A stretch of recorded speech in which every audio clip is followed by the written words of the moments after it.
আলোচনার বিষয়ে তাদের মতামতের জন্যই চাওয়ার জন্যই হচ্ছে এই কর্মসূচিটা আমরা নির্ধারণ করেছি।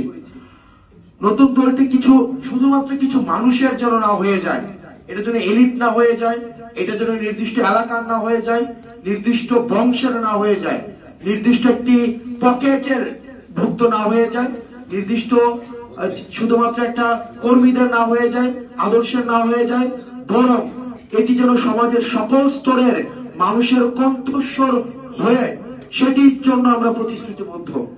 এবং যারা বিদ্যমান রাজনৈতিক ব্যবস্থা থেকে যারা নিজেদেরকে মনে করছে তারা বাদ পড়েছে, তারা এক্সক্লুডেড ফিল করছে,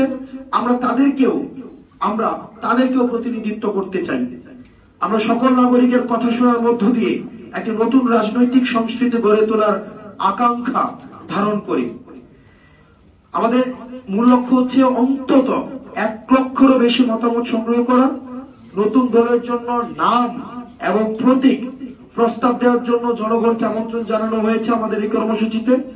বাংলাদেশের রাজনৈতিক ইতিহাসে এটি একটি অনন্য উদ্যোগ, যেখানে এত ব্যাপক আকারে জনমত সংগ্রহ করা হচ্ছে এটি রাজনৈতিক দল গঠন করার জন্য।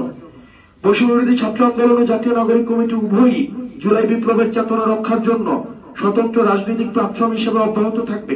পুনরাবৃত্তি করছি,